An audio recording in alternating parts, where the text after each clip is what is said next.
To the frontline staff of 2020, you are our superheroes.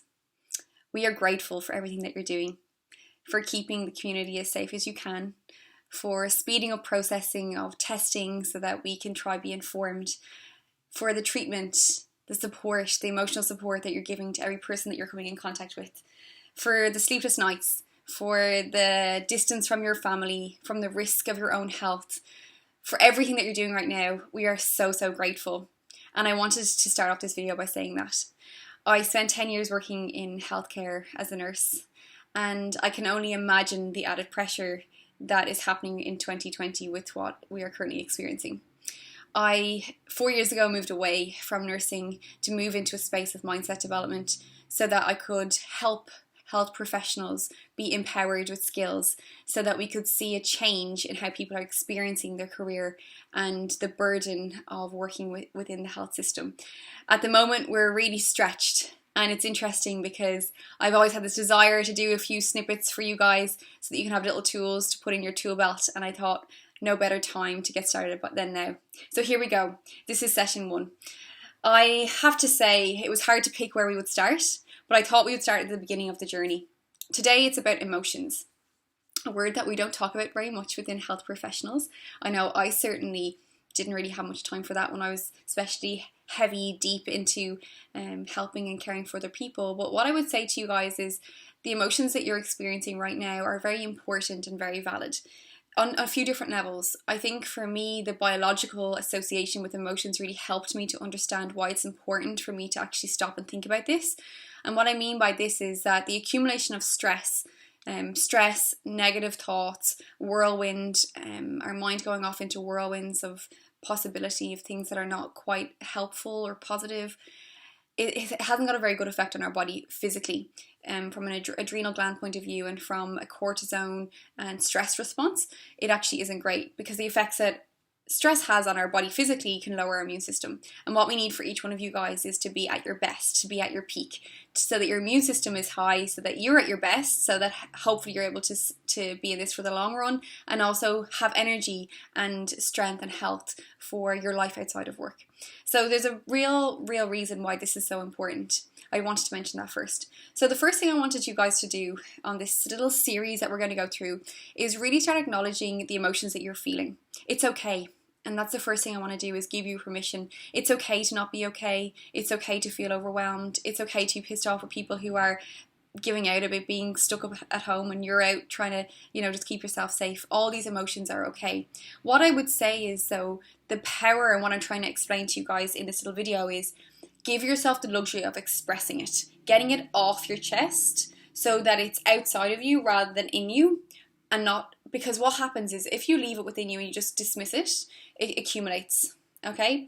Now, there's a few little ways that you can do this. If you're not really a talker, you might not even have time to go talk to somebody, a professional that can help you. What I would suggest and what I really encourage you to do, this is something that I personally did, and all the things I will share with you are things that I've learned from people who have achieved a lot in their lives and have really devoted a lot of their lives to personal development, and also tools I've personally used, and also tools that I've shared with other health professionals that have helped them, okay?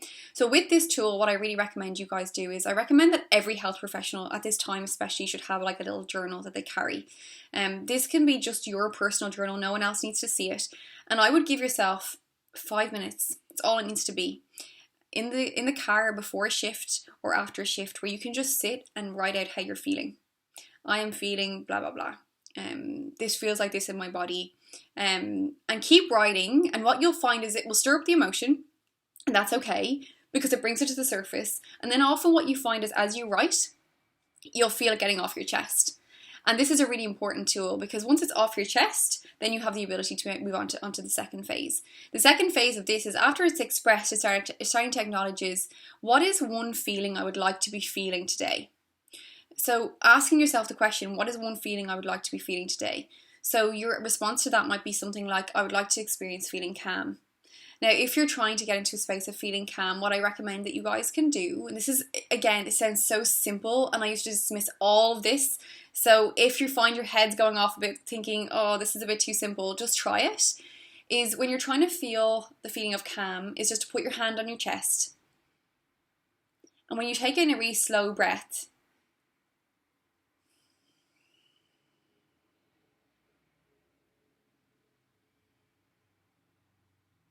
and you relax down your shoulders, in that moment you can feel your body feeling calm. What we want to do is we want to try remind ourselves how that feels. It might be a while since you've actually experienced that.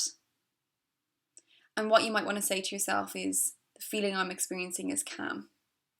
Because what you can do throughout your day is you can give yourself the opportunity to tap back into this feeling of calmness.